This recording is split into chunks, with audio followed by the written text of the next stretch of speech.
here from Hedgehog's Homestead. Today we are doing something special. We are doing a cookie collaboration for the holiday season, and so it's Christmas cookies. I am doing a cookie that's a gift cookie. So this is something that you would make for people to give away. It's a very famous recipe, and I'll leave that below here. What kind of cookie it is. It's from a famous company that makes cookies in New York. Forgot the name of it, but I'm gonna call this my loaded cookie.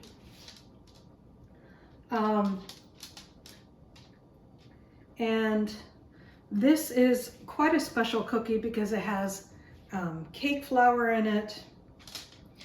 I'm trying it with cake flour since it's the first time I've done it. And I'm just going to follow their recipe exact. So first thing I'm going to do is I'm going to take 1 cup of unsalted butter and put it in my blender. I'm going to cut that up. This butter has been sitting out for a little while. It's not totally cold. You don't want it too warm or too softened, I should say. You want it somewhere in between. So it's been sitting out for like 20 minutes. Because we want to blend it with the brown sugar really well. And that's why we're using a blender today.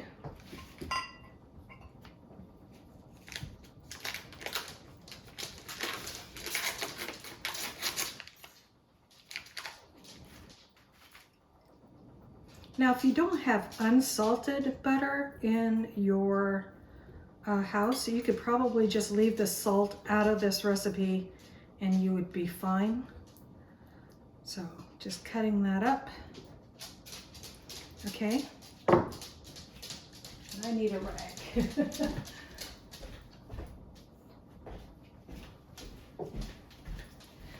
Okay, and then I'm going to add 3/4 of brown sugar. 3/4 of a cup. I used all my cups, so I'm just packing in 3 1/4 cups. Okay, and then we're going to blend those two together. We just want to cream the butter and the sugar together.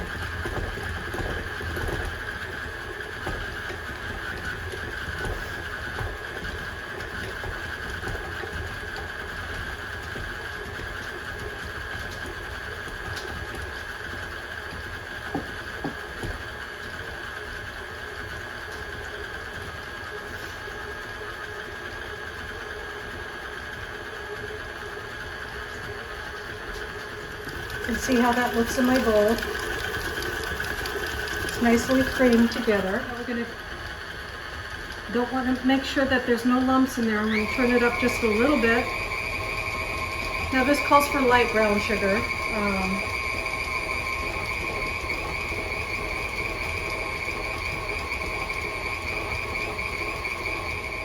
And then to that we're going to add 1/2 cup of sugar.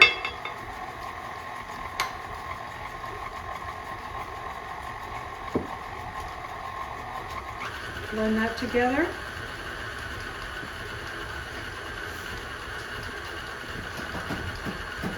Two eggs that have been sitting out for a while.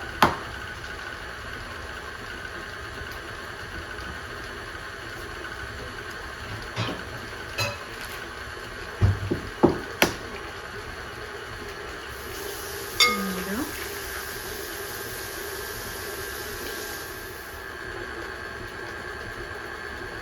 And then to this part, this is where it gets a little bit crazy, guys. We have 2 cups of chocolate chips.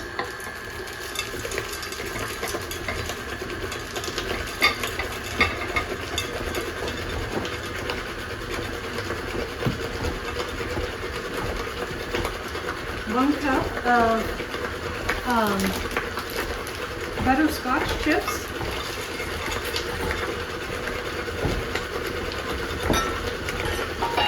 And then I'm going to mash, just with my hand, 1 cup of walnuts,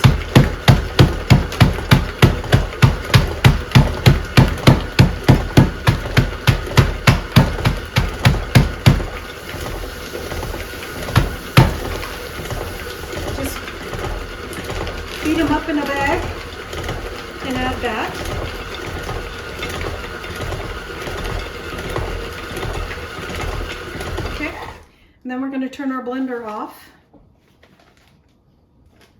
And that part is done. And we're just going to put our blender aside while we mix our dry ingredients together.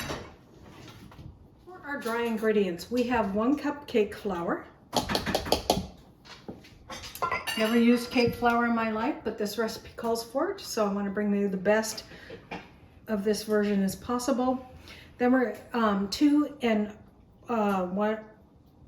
3/4 cup all-purpose flour. And then it calls for 1 teaspoon of baking soda, 1 teaspoon of baking powder, and 1/2 teaspoon of salt. Now, if you've used salted butter, you could just leave that salt out. Okay, and then I'm just going to mix this together.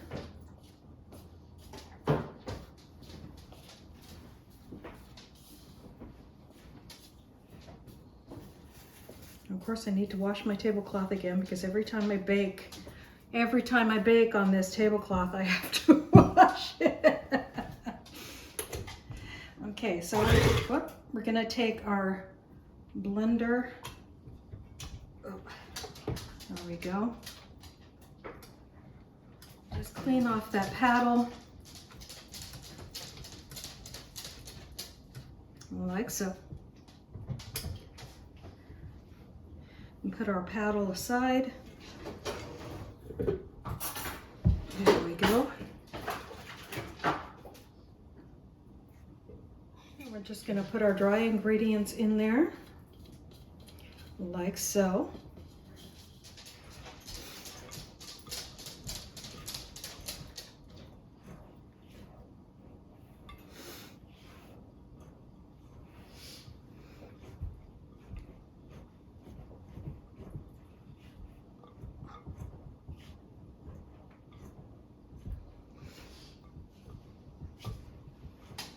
I probably could have done this in the mixer, but this mixer is not very strong.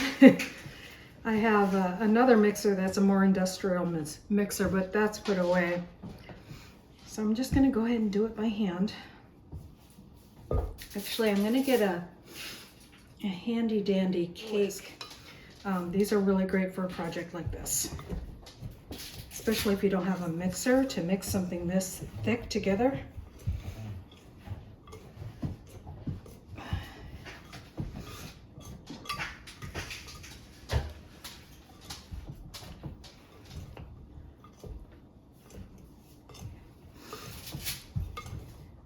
Getting my workout today. This is a thick cookie.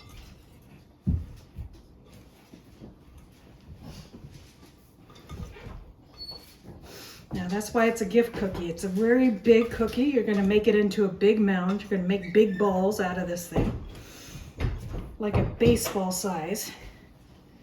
And that's why you can give this as a gift cookie. You just put it in a box or a bag, like a Christmas box or bag. And this is a great thing to give to somebody that may not celebrate Christmas and you're not sure.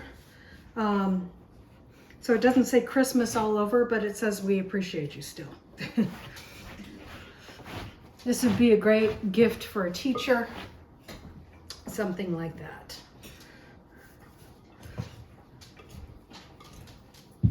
Or just something, or a gift for somebody that you don't know what to get them.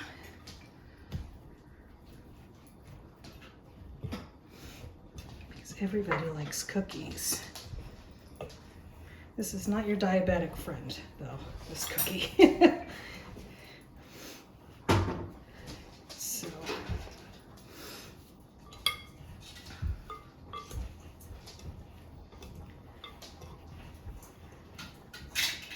just make sure I'm getting the whole bottom down in there.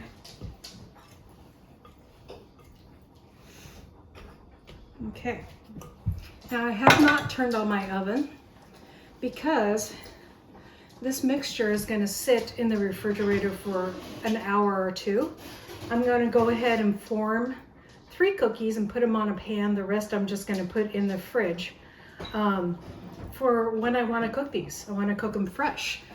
So I'm going to go ahead and do that. We'll put 3 cookies on a pan or on a baking sheet, and because I'll show you how to mound those up and make them nice and big, and we'll cook those, and the rest we'll save until tomorrow or the next day, and just cook them fresh.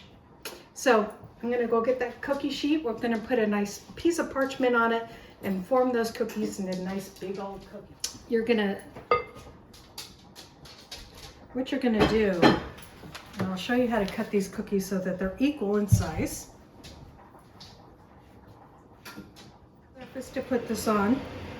And then I have one of these dough cutters. I'm going to take this dough out.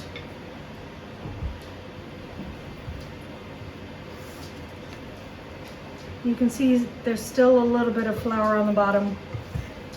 That will get fixed in a second as we bring this out here.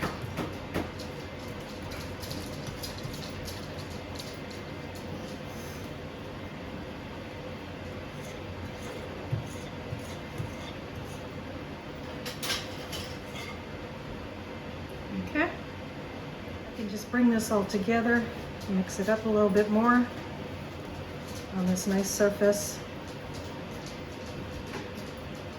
Get all that extra flour in there. And then I'm just going to make this kind of into a round ball here.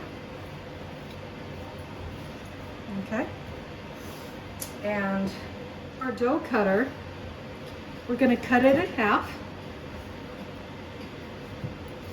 And then we're going to cut it in half this way.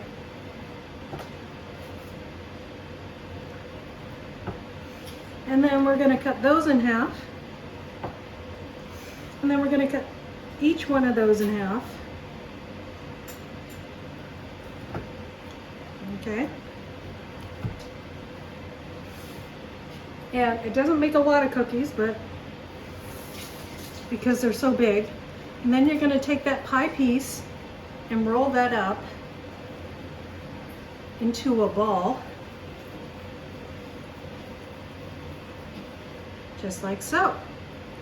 And you're going to put that on your cookie sheet, on your parchment paper. Isn't that crazy big?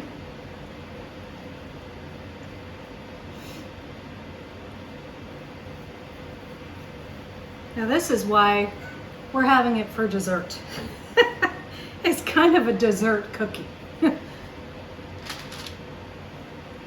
And you want to have plenty of room for them to be apart from each other.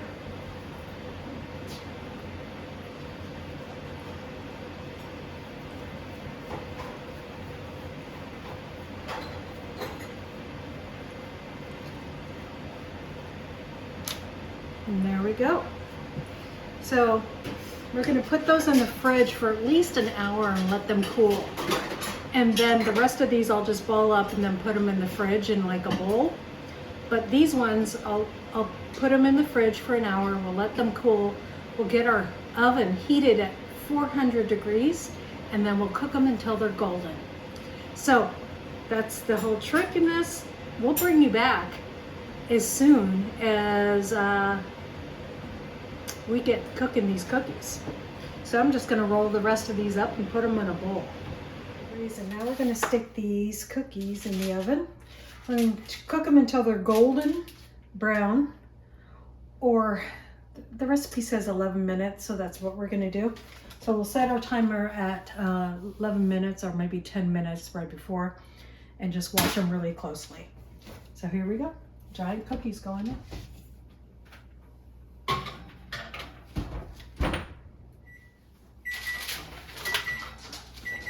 Looks like they're browned. Look how big those suckers are. Okay, we're going to put them down here.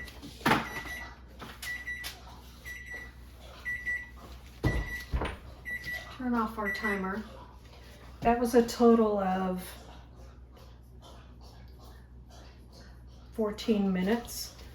I'll show you up close. They have that golden color on there. That's what we're looking for. And we'll come back and do a taste test in just a few minutes after they've cooled for a while. Okay, Sunny's gonna try this overloaded cookie. All right, here we go.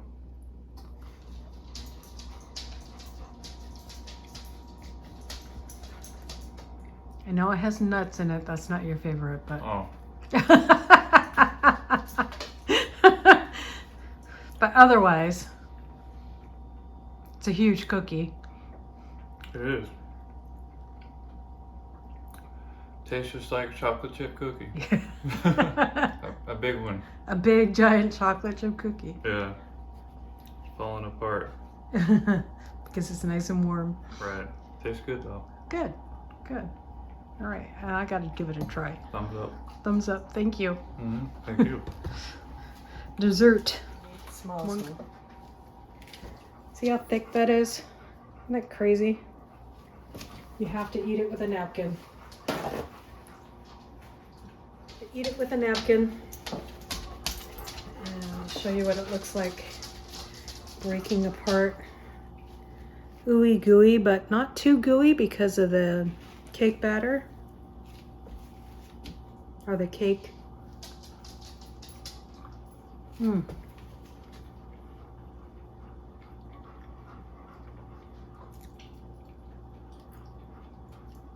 If you like a ooey gooey cookie, this is it.